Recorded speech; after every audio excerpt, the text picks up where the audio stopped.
Welcome to the NBA Triple Double Show powered by SportsMemo. I'm your host, Ronald Cabang, also known as UCapper on SportsMemo.com and at U_Capper on Twitter. We got 3 games to break down for you today, but I do always want to start off the show by talking about some promos that we have over at SportsMemo.com. We have that 7-day NBA pass for $49 still available. The promo is good through Sunday at midnight. That promo is 7NBA. 7NBA is a promo code for that 7-day NBA pass for just $49.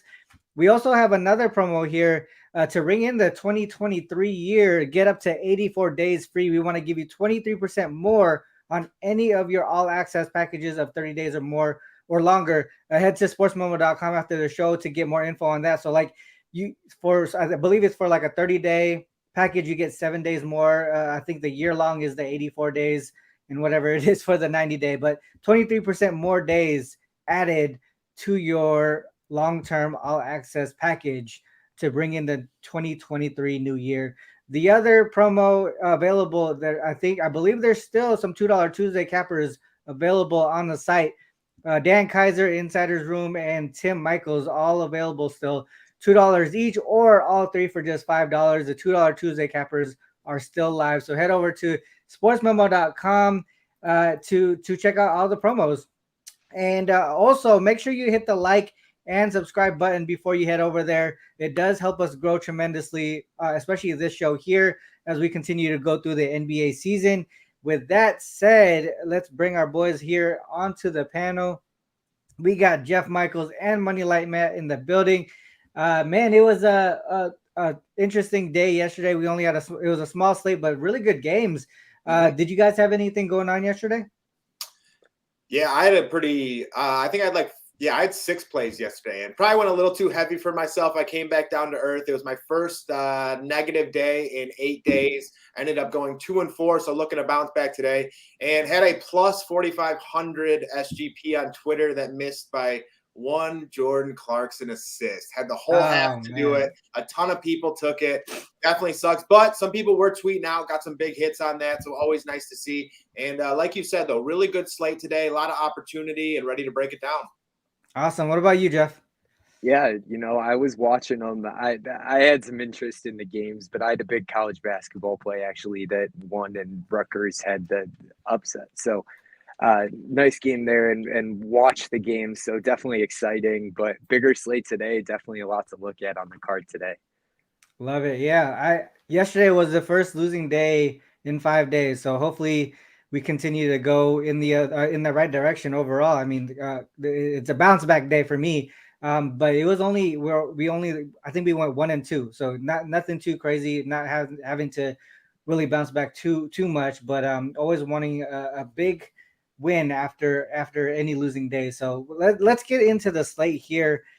Bucks Raptors is this first game here. Bucks coming off a 10-point win last night. This is the third game in 4 nights for them. Also the second leg of back-to-back home to road games.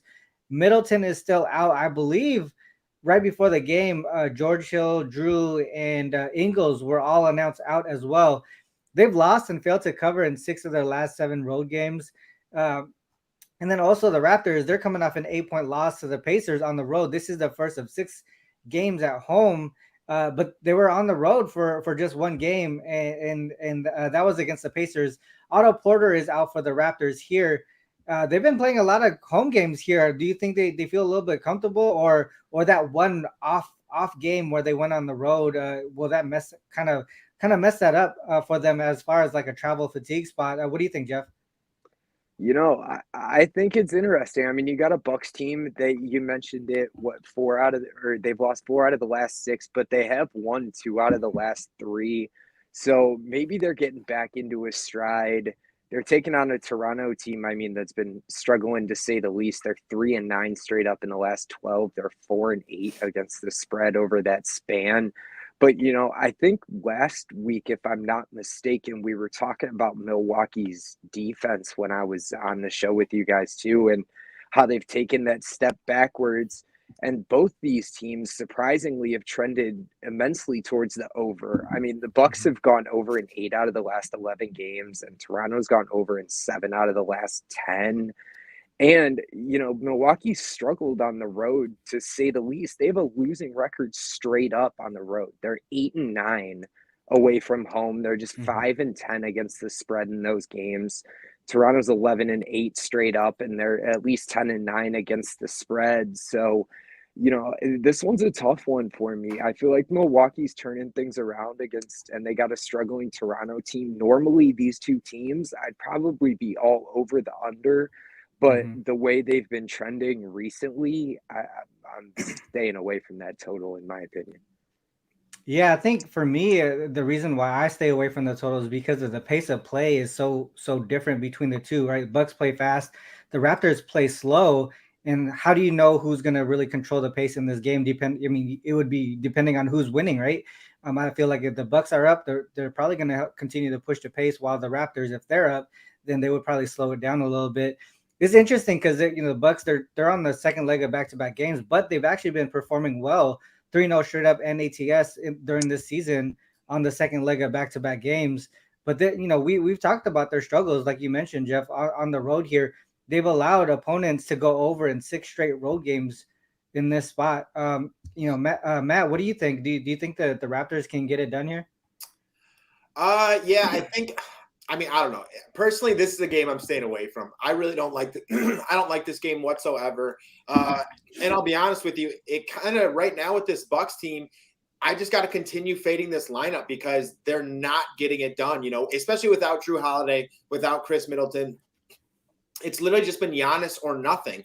And I can't continue to try and put my faith in guys like Pat Connaughton, hoping he's going to go off, or Grayson Allen, hoping he's going to do something, or Marjan Beauchamp, or however you even say that name. It's just, there's just too much inconsistency there. There's too much differentiation within that lineup each and every night. So for me, I know you guys talked about the total a little bit. So if I were to go one look in this game, I actually do think I would go the under, and I completely understand what you guys are saying with the pace of play, the scoring ability from each team, things of that nature. But, when I look at this Toronto Raptors team, the one thing that they do have is lengthy defenders who can come out and guard you at the 3-point line. They don't have a solidified middle by any means, but they do have those guys who can get in front of you, kind of lengthy arms, things of that nature. And for me, I think the Raptors are one of those teams that are going to send 2 defenders at Giannis, almost every time he touches the ball. Because, like I said, having guys like Grayson Allen out there, Pat Connaughton, Marjan Beauchamp, those are the guys that you want to see beat you. And I don't think they can do it. So for me, I am leaning the under here. I think this, I don't know. Again, this is just a game I don't have a great read on, if I'm being honest. It's a game that I am definitely going to be staying away from. I'm more attracted to the Nets versus Bulls, who we're going to be talking about next. So for this game, if I were to go anywhere, it would be the under 226.5. But if I were to go aside, I think it would be the Raptors here as well. Yeah, the side is really tough here. Like we were talking about, it just so many things pointing in different directions. I do agree with you a bit on that under. I was looking at how the Bucks do when Drew is not in, but Giannis is in. They're actually 3-1 to the under in that spot. The one game that did go over, I believe it was really tight, but it did go into double OT. So it could have been something where they were, shooting a lot of free throws at the end to push it over, because it was pretty close. So for the most part, I mean, it seems like that's the way that it goes in those games with Giannis in and Drew out. And Middleton's been out for so long, so many games this season. I kind of take him out the equation at this point, because most of the games are without him. Yeah, man, I think I could only look towards the under as well here. I believe the total has come down a bit. So if we were going to take the under, we probably lost some value there. All right, so next up, we have the Nets and the Bulls here. The Nets and the Bulls, I think both of these teams, I feel like, are going in opposite directions for the most part. Nets, I believe they're on a 12-game winning streak here. Sorry, I'm trying to find my 12-game winning streak, coming off a huge 36-point win over the Spurs at home. This is the first game of a 3-game road trip too. And then the Bulls on that side, they're on a 2-game losing streak. Lost both games to the Cavs, though. I mean, those are pretty tough games there. Even though they're playing at home and on the road, they split those home road, but they lost both of them. they have the Sixers on deck as well. So they really have a tough schedule in the last 4 games, including the next one they have. From an injury perspective, Royce O'Neal and Markieff Morris are probable tonight. So it seems like the Nets should have everyone available. Other than that, and then the Bulls, they have Lonzo Ball and Javante Green, I believe, are out, and then Andre Drummond is probable. For the most part, they're almost both completely healthy. I mean, Lonzo Ball has pretty much been out for the most part for all of the year, so he hasn't been a factor at all. So, yeah, I mean, two teams going in opposite directions. Do you just continue to ride the hot team, Matt? What do you think? Yeah, so I mean, this Nets team is playing the best basketball in the NBA right now. And, it's pretty cool to see just because early on in the season, they were getting a lot of shit because, I mean, they had a lot of injuries. A lot of these guys are coming back. The Joe Harris, the Seth Currys, the Royce O'Neal, the Ben Simmons, the Kyrie, that drama is kind of behind them. And this team is playing really, really good basketball. And I personally think they're showing that they can be championship contenders. And I just want to briefly talk about that real quick because this Nets team is a plus 800 team to win the NBA Finals at this point in time. And I do think Ben Simmons is a very key, intricate piece in this team makeup, because the most important position in the NBA right now is the small forward position. You see the Giannis's of the world, the Kevin Durant's, the LeBrons, those are the players who are the most difficult to stop in this league. And when you have someone like Ben Simmons, when you have someone like Royce O'Neal or even Kevin Durant, it definitely helps defensively down the stretch in the playoffs, on the way to the playoffs, things of that nature. So just wanted to go off a quick tangent on that because I am really starting to like the look of the Brooklyn Nets, or maybe they're just tricking me once again because I had them last year. But this team seems a lot different. This bench is a lot deeper. They have a lot of shooting. They have guys who can create their shots whenever they want to. But for this matchup, I'm actually looking at the Bulls here at the +5. I think this is a Chicago Bulls team that, they're 16-21 right now on the season. To Ron's point, they just lost to the Cleveland Cavaliers 2 games in a row, which is two difficult games against the Cavs. But if you've watched the Bulls all season, it is a tough team to kind of put your finger on because they can lose to anyone in the NBA and they can go out and beat anyone in the NBA. This is a team that's beaten Boston, Milwaukee, Brooklyn, and Dallas, so they can compete with the upper echelon of the NBA. And I think that's what they're going to do here. This Brooklyn Nets team has won 12 games in a row. On top of that, looking very impressive, blowing teams out. And, I've actually liked what I've been seeing of especially DeMar DeRozan. We talked about this a couple shows ago. When DeMar DeRozan gets going, he tends to keep it going for a minute there. You see him go over his point prop. He tends to hit that like 3 or 4 times in a row. And I think he's going to keep this going against the Brooklyn Nets at home. This is a Brooklyn Nets team that is somewhat like the Golden State Warriors after their championship. They're going to have a target on their back, a bullseye. So, teams are going to get up for them. They're going to be gunning for him. And, you have to bring your A game when going against someone like Kevin Durant and someone like Kyrie Irving, and this is one of those picks where I don't think there's going to be a ton of science behind it or a ton of statistical analysis backing it, because this is a Nets team that is 10-8-1 on the road, and it's a Bulls team that's 9-9 against the spread at home. But I think DeMar DeRozan gets up for this game. I think Zach LaVine gets up for this game. And, I feel sick even saying this, but Nikola Vucevic, he matches up well against the Brooklyn Nets. He's one of the most inconsistent centers in all of basketball. But if he has 15 points in this game, I think it lands within this 5-point spread. And I think he does. I think Vooch has a good game. I actually see a pretty good game from all the stars here. This is a game that has good same game parlay potential on top of that. So I'm actually going to be personally rocking with the Bulls here at +5. That's an interesting look there. I was actually looking towards the Bulls team total over just because I didn't want to step in front of the Nets. But I mean, it's aligned with what you're looking at as far as the Bulls actually showing up in this spot. Jeff, what do you think about this one? Yeah, to a couple of good points that Matt made, on a different example, he said you can lose they play down to the level of the team or up to the level of the team that they're playing, basically. And there's 2 different Chicago Bulls teams that can show up. But you look at even just that overtime game against Cleveland, the most recent one, they scored 30 or more points. I think they scored 31 plus points in all 4 quarters and then only scored 4 points in overtime. So you see it right there, the 2 different teams that can show up.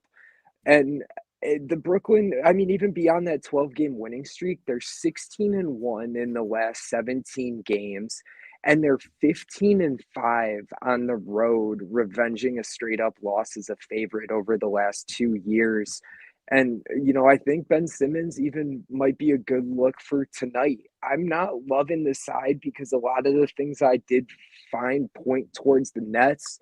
Mhm. Obviously, kind of like Matt alluded to too, I don't know if I can confidently enough say that I would back the Bulls, but I can say that this 5-point line definitely steers me away from the Nets a little bit. I was looking individually, from a player prop kind of perspective. Chicago allows the most points to power forwards, the most rebounds, and the most threes. So, that power forward position has a little bit of an asterisk in the Nets roster, I think, because you got Simmons, you got Durant, you got Royce O'Neal, you got a Mhm. couple of guys that can technically play that quote unquote power forward. But some of the best opportunities that I was looking at were actually on some of those Ben Simmons numbers that you're obviously going to get a lower number than you're going to get if you're going to play Kevin Durant's points or something of this sense. But they seem, Ben Simmons' numbers seem like some logical numbers actually against Chicago tonight. Yeah, I think one thing too that we didn't really mention was that they're coming off of that game. The Bulls are coming off of that game that went into OT where they kind of gave up a lot of points to to Donovan Mitchell, right? 70 plus points. I mean, it's something that I think as a team you would want to come back and say, man, we got to stop. We got to play some defense here, for the most part. So I think as far as mentally, you would think that the Bulls would come in this spot and say, all right, well, we got to stop the best offensive player. But the thing is with the Nets is there's not just one guy, right? There's Kyrie, there is KD. I This one is really tough for me. I feel like I want to look towards the over in some way, and I was thinking maybe towards that Bulls team total over. I feel like this is a spot here that they get up for, like Matt mentioned. But for the most part, I'm gonna probably stay away from the spread because if you focus on the team total, at least you can. It won't matter if you cover or not. You're just kind of focusing in on how much you think they can score. And I think coming off of a game like that, they should be able to really turn in some good defense into points. So some turnover points off turnovers and things like that. Kind of do all the hustle work. I'm also worried about the number of minutes that some of the starters played. I think one thing is they let up defensively, so I think that pace of play would probably go a little bit higher than expected. So a lot of things point towards the over for the most part, and more specifically to the Bulls team total. So that would be the way that I go, but I don't think that would probably make my card at all. That's a tough game there. All right, so next up, next game we have uh, the Lakers and the Heat here. The Heat are on a 2-game winning streak, coming off a 10-point win over the Clippers in LA, so they don't have to travel. They're here. They're in LA already. This is the 4th game of a 5-game Western Conference road trip. They haven't had to travel though, like I mentioned, because they're still in LA. They do have the Suns on Friday in Phoenix, so they have one more game there on the road. As far as the injury report, Yurtseven out, Duncan Robinson, Dwayne Dedman are questionable. Gabe Vincent and Caleb Martin are both probable from the last time I saw the injury report. They've won and covered in 4 of their last 5 games, so they have some momentum on their side right now. The Lakers are on a 2-game winning streak themselves, won 3 of the last 4 games, so they got some momentum. But if you look at the quality of the opponents that they had in those games that they won, they had the Magic, the Hornets, and then a shorthanded Hawks team. I think 2/3 of their starting lineup was out for that game. This is their first game off a 5-game road trip as well. This is a spot that I usually fade teams at home. AD is out. Lonnie Walker and LeBron are questionable. Russell Westbrook is probable. I think this is a game where you might have to wait until you hear the status of LeBron, right? What do you think, Matt? Yeah, 100%. I mean, either way, I'm actually leaning the Heat in this spot. This is a Lakers team that I actually think has been playing better basketball at this point in time, winning 3 of 4 of their last matchups. But again, a lot of that has been completely all of LeBron James. LeBron James has been playing some amazing basketball. Definitely see him go out, have some 40-point games, some higher statistic games, stuff like that. Definitely keeping the Lakers in it. But when you face a team like the Miami Heat, it's a little bit different because they're a lot better defensively. You got guys like Bam Adebayo, who's really coming into his own this season, especially as of late. His point prop is at 22.5. He's hit that in the last 3 or 4 games, and honestly has another really, really good matchup against Thomas Bryant. And Thomas Bryant doesn't move his feet very well. He's a big body and he can go up and rebound and stuff like that, but he doesn't move his feet very well. And if in fact he gets in foul trouble or anything along those lines, they don't really have anyone else. And now that Anthony Davis is still injured. And then on top of that, that matchup with Tyler Herro, the Lakers are one of the worst throughout the NBA in terms of points against from the guard position. And Tyler Herro, once again, has been finding his shot. He's been very aggressive as of late. So I think he's in another good spot here. And this is a Lakers team that have one of the top paces throughout the NBA. I believe they're second in terms of pace right now, but they're still 23rd in overall defense. So the Lakers aren't stopping anyone, especially now that Anthony Davis is gone. And I know you see a +7 spread at home. It looks attractive. You kind of want to take it. And I think that's kind of exactly why I'm going the other way as well, because it's so enticing. But this Heat team, I think, is just the better team. They play better defense. Jimmy Butler has been back. He's getting healthy, and he's someone who can also, even if LeBron plays, someone who can match up and guard LeBron James. Without him on the floor, I don't know who the primary ball handler is either. Is it Dennis Schroeder? Is it Russell Westbrook? And as we know, Russell Westbrook can go out and have some pretty good games, or it can be an absolute disaster. And if he's the primary ball handler without LeBron James, this Lakers team has a chance to just get blown off the court, okay? So, again, I do like the Heat here. I like this -7 spot. But another spot that I think people should take a look at tonight is definitely Bam Adebayo. I've been hammering Bam Adebayo points, his points and rebounds. On top of that, like I said, he has a good matchup against Thomas Bryant. He should rebound well on top of that. So again, my picks for this game would be the Miami Heat -7, but I definitely like the Bam Adebayo look the best. Yeah, that's an interesting point. I was looking at the fantasy stats, and Lakers they do struggle against centers here. They give up a lot of rebounds, more specifically. So rebounds, assists, maybe might be the play there for Bam. Jeff, what are your thoughts on this game? This one's interesting. I believe the line has moved to -7. Probably people are thinking LeBron won't play. What are your thoughts here? Yeah, they must be, because I saw I probably checked an hour and a half, 2 hours ago, maybe, and I saw -5.5s. Yep. So Exactly. there's definitely been some big movement. If we're up to 7, I mean, we're talking a point and a half in an hour and a half. But it's funny. Matt and I have seen eye to eye kind of today, but I'm looking kind of at the other side of that Bam Adebayo aspect. And I'm looking at Thomas Bryant under his totals. I don't usually like putting too much faith in the unders, because you're biting your nails the whole time hoping he doesn't go over. But in this situation, with Anthony Davis out, you got him in the middle, like Matt said. He could get into foul trouble, as he alluded to, because in my opinion, he's going to spend most of his time down in that paint with those big bodies. And he's going to be bodying up these big, Bam Adebayo and that aspect. And without moving your feet, you get into that foul trouble, and you may not be out there long enough, let alone Miami defense that's allowed the 5th fewest points and like the fewest assists, I believe, even though assists don't really come into play. You get some value if you go points and assists on the under there too. But, as far as the sides go, I did find 2 kind of interesting trends that do point towards that Miami side too. A home underdog like the Lakers, revenging a double-digit loss, coming off a straight-up win as a road dog, 16-47 against the spread in the last 5 years, just barely covering 25%. And on the other side of that, a favorite in a non-conference game off 2 or more straight-up losses as a dog, like Miami has done as well. 31-12 against the spread in the last 5 years. So they're covering over 72%. So they both coming off back-to-back wins as a dog.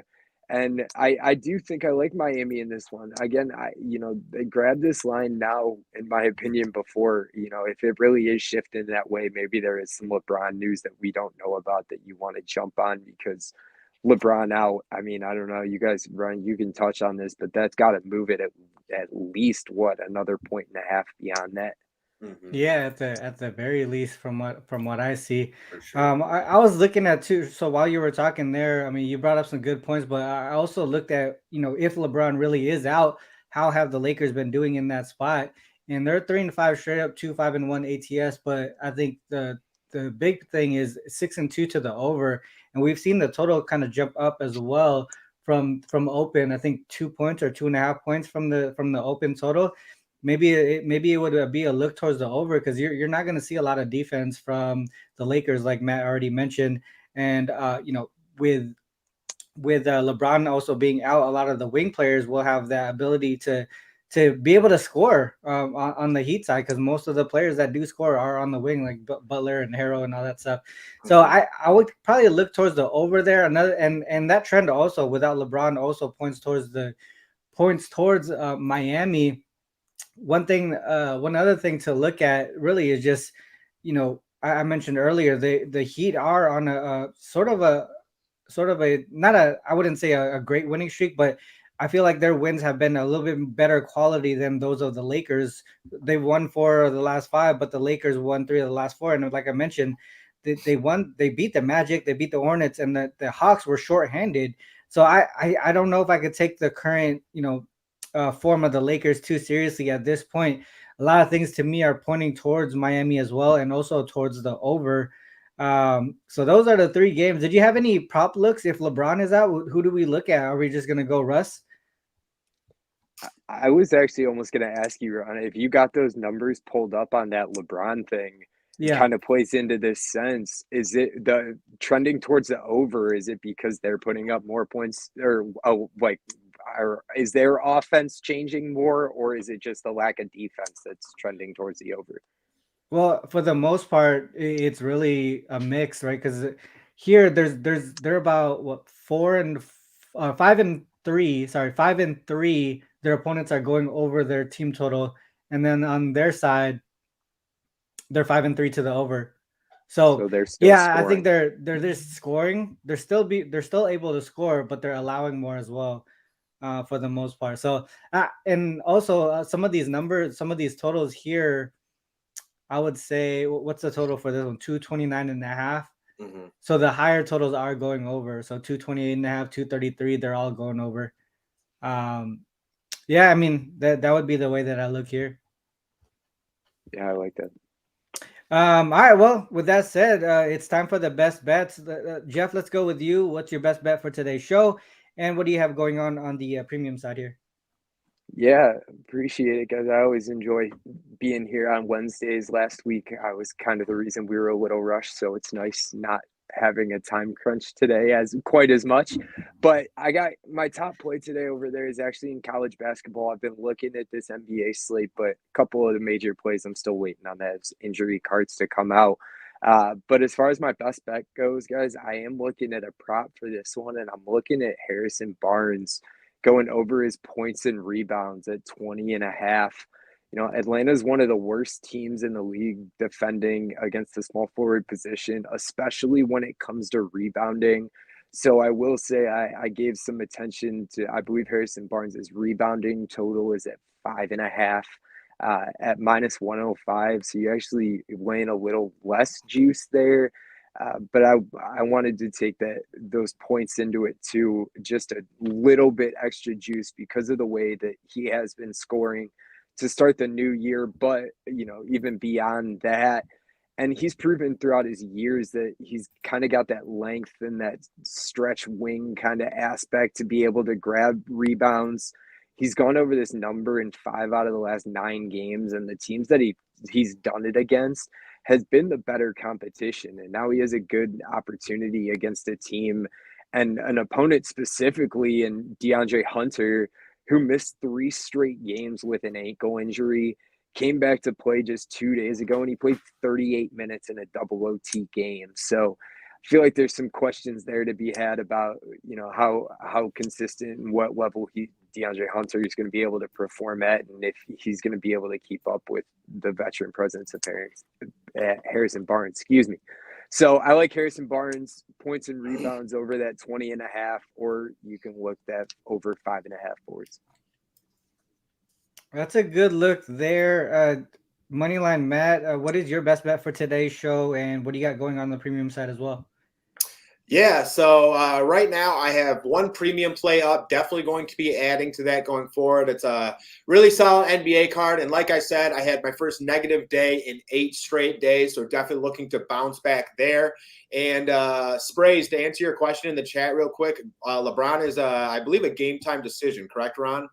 Yeah, game time decision. I think we were looking at the line and saying that the reason why it's been moving 2.5 points or 1.5, whatever it might be, is probably because they're expecting LeBron not to play. So we're speculating, but the line, it seems like it's telling us a story here. Yep. And so, yeah, back to the best bet, though. Yes, I have one premium play up. I will definitely have at least 3 or 4 tonight. Been doing a better job at really honing in on those best plays. And I think that was why I went on that 8 straight days of positive money, and now we're looking to bounce back. And one of the guys we're looking to bounce back with is DeJounte Murray over 26.5 points plus rebounds. And, this is a game that I personally really like. I'm going to be targeting this game very hard. It's going to be the Atlanta Hawks and the Sacramento Kings. And, DeJounte Murray has now been back for 5 straight games after missing some time with injury, and he's hit this number in his last 3 out of 5. But a lot of this for me actually has to do with the Sacramento Kings. The Sacramento Kings are coming off a back-to-back against the Utah Jazz, and that was a game that was very hard fought throughout. It came down to the wire, and now they're traveling back from Utah to Sacramento and matching up against an Atlanta Hawks team that is very similar stylistically. They're both going to want to try and get up and down the court as fast as possible. This is a Kings team that runs the 4th highest pace in the NBA, and they're bottom 3rd in terms of overall defense, ranking 23rd. So again, I think that the key matchup here is DeJounte Murray because, one, he's going to be matched up with, either De'Aaron Fox or most likely Kevin Huerter here. Trae Young is probably going to get that primary defender with De'Aaron Fox or Mitchell, Davion Mitchell on top of that. Davion Mitchell, man, that guy's an absolute pest from the guard position. And because of that, I think DeJounte Murray is going to get a lot of the looks tonight.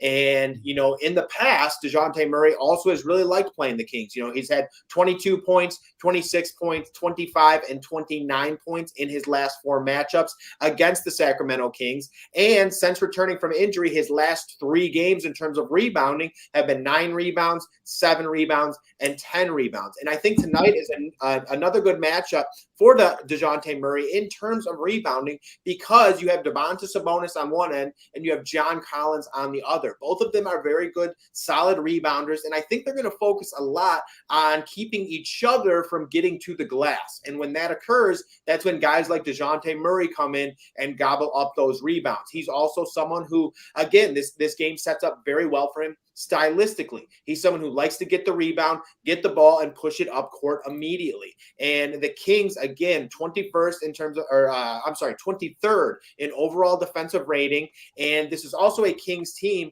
where when a player has put up 15 plus shots against the Sacramento Kings, they have gone over 20 points in 22 of 25 of those players. Okay. So again, if you're putting up 15 plus shots, there's a good chance you're going to get 20 points. If you get 20 points, there's a very good chance DeJounte Murray goes a little bit over that or helps out with those rebounds. This is a guy who can go and get 10 plus rebounds. So for me, really like DeJounte Murray tonight. So I'm taking his over 26.5 points plus rebounds. We're looking to get another best bet streak going. LaMelo Ball killed it last time with foul trouble. So let's get it going with DeJounte Murray tonight.